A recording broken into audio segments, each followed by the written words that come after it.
you all know, aside from the intramurals and the quiz bee, we will have to participate in the declamation contest. And for the grade 2 level, the assigned piece is Edward Lear's The Howl and the Fussyket. Class, kailangan nating manalo dito. We need someone to represent our homeroom. Any volunteers, class? Any volunteers? Any other volunteers? Mom! Me! Me, Mom! Okay, Aaron Lumibaw, you will represent our section in the declamation contest. Good luck to us. I mean to you.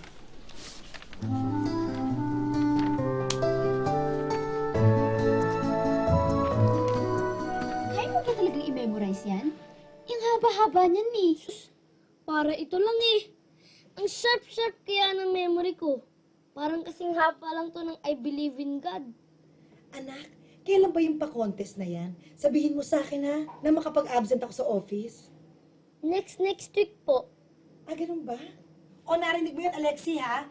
Pupuntahan natin ang little brother mo, panonoorin natin, ha? Mom, that's kid stuff. Kayo na lang. Ay naku, hindi pwedeng ganyan. Kailangan nating pumunta doon para ma-video mo siya at nang mapanood naman ang tatay mo. Hindi ba, Dad? Oo nga naman. Anak, i-upload mo naman sa YouTube para mapanood ko. Baby boy, galingan mo ha. O sige na, inumin mo na yung gatas mo. Nang lalo kang gumaling. Huwag kang maglala, iko-coach kita. Good luck, anak. Thanks, Daddy. I will make all of you proud. Memorize ko na! Gusto yung marinig? O sige, anak. The Howl and the Fussyket. The Howl and the Fussyket went to sea in a beautiful fragrant boat. They took some honey and plenty of money wrapped up in a 5-pound note. The Howl looked up to the stars above and sang to a small guitar. Anak, may gusto sana akong itanong sa'yo eh. Ano po yan, Ma'am? Talaga bang gusto mong sumali sa declamation contest? Bakit po? Hindi po ba ako magaling? Ay, naku, hindi anak. Magaling ka. Ang galing-galing mo nga eh. Ang sa akin lang naman, baka gusto mong sumali na lang sa intrams. Kulang po ako sa height. Sa Songfest. Sintonado ako. So yun talaga ang gusto mo. Ma'am, buong buhay ko, pangarap ko nang sumali sa declamation. Nung nursery na twinkle-twinkle pa lang ang contest piece, gustong-gusto ko nang sumabak. Nahihiya lang ako. Ngayong grade 2 na ako, alam ko na kaya ko na. O sige anak, kung yan talaga ang gusto mo, hayaan mo, tutulungan kita. Alexi? Anak? Bakit, Mom? Kailangan natin ng rest back. Kailangan natin ng speech coach. Ayan, siya na yan. Asa ba? Hello po. Hi. Mommy, si Chelsea. Dati siyang co-work ng sister ng classmate ko. Chelsea, speech coach ka ba? Ay, Mom. Call center agent siya.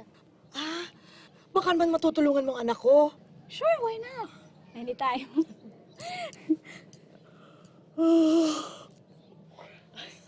Sorry. When? Pagkatapos mong matulog siguro. Kailangan din natin ng acting coach. May kilala ka ba? Sa bawat tayo ng puso, pag-asang ito ay mapagbigyan. 4, 3, 2, 1. Okay, 1, 2,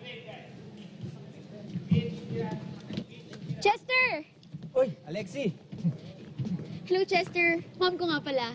Ay, Mom, siya yung sinasabi ko sa'yo makakatulong sa atin. Ay, ang galing-galing nyo. Professional na professional ang dating. hindi naman. Mom, magaling umarte yan. Anong role mo dito? Taong Bayan. Taong bayan. Taong Bayan 46. Big time. At anong isusuot ng kapatid mo? Kailangan ba natin ng fashion designer?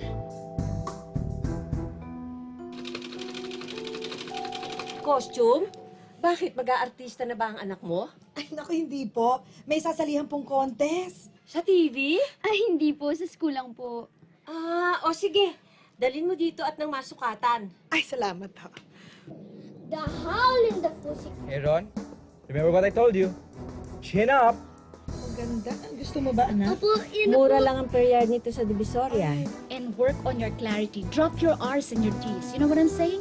Silhouette is the key, okay? Extend your hands, okay? Come on, pose. Okay, fluidity is the key. Do it. The Howl and the Fussyket went to Hey, Ron. Project. I need you to project. Anak, gusto mo ba ito? O ito? Naku, hindi naman siya nasareno. What a beautiful foos you are. Beautiful again. What a beautiful foos you are. Puh, puh, puh, puh. Pussy, pussy, pussy. Pussy, Pussy. pussy, pussy. They took some honey and plenty of money wrapped up in a 5-pound note. Okay, from the top. What a beautiful pussy you are. Pussy. Oh! Ow. Oh! Ow. Pussy.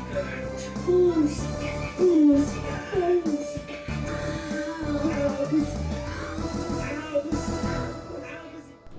Our next contestant from grade 2 Apitong. May we call on Aaron Lumibaw.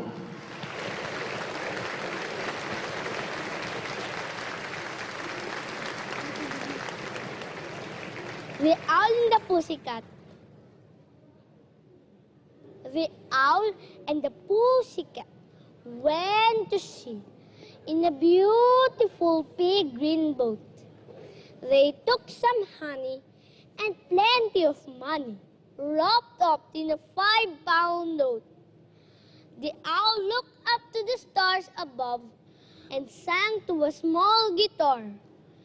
Oh, lovely pussy, oh, pussy, my love, what a beautiful pussy you are. You are, you are. What a beautiful pussy you are.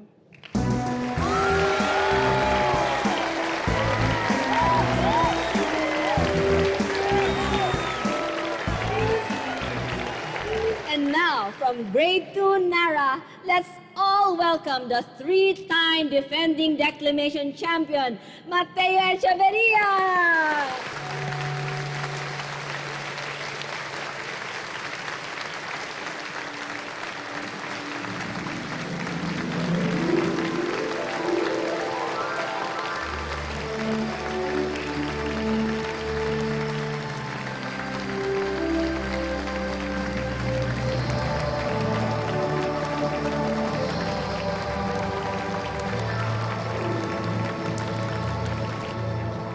The Owl and the Pussycat.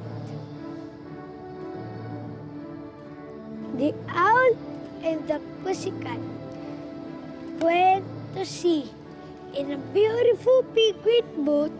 They took some honey and plenty of money wrapped up in a 5-pound note. And now, for the winners of the declamation contest, grade 2 level. Handa mo ang camera, ha? Picturean mo, magsasabit ako ng medal. May lipstick pa ba ako? Oo, meron. For the grand winner of the grade 2 declamation contest, the second prize goes to grade 2 Apitong Aaron Lumibaw. That means our declamation champion is grade 2 Nara, Mateo Echeverria! Ay, salamat po. Congratulations, anak. Nanalo ka. Picture tayo. Anak, smile naman. Ang galing-galing mo, anak. Anak, halika dali. Inumin mo na tong gatas mo kung ayaw mong kumain. Bakit pa? Eh di para lumakas ka. Di ba ito ang secret weapon natin? Hindi naman ako nanalo eh. Nakakaya. Di ba second prize ka? Panalo na rin yun, anak. Wala naman akong medal. Bukas ibibili kita ng medal. O ilang medal ba ang gusto mo? Si ma'am naman ay nagpapatawa pa. Halika na, anak. Sige na, inumin mo na to. Halika na.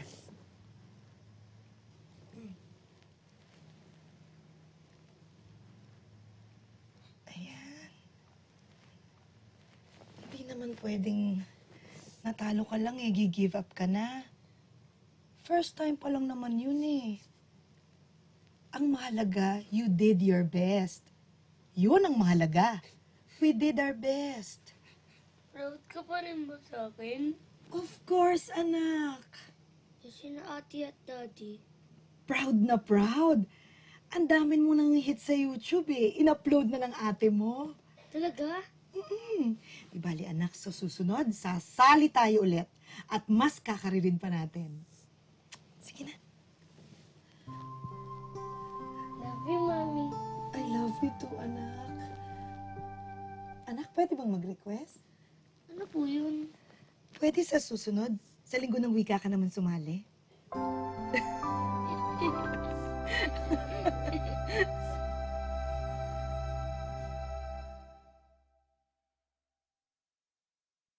At ang isang tao'y katulad, kabagay ng alinmang likha noong kalayaan.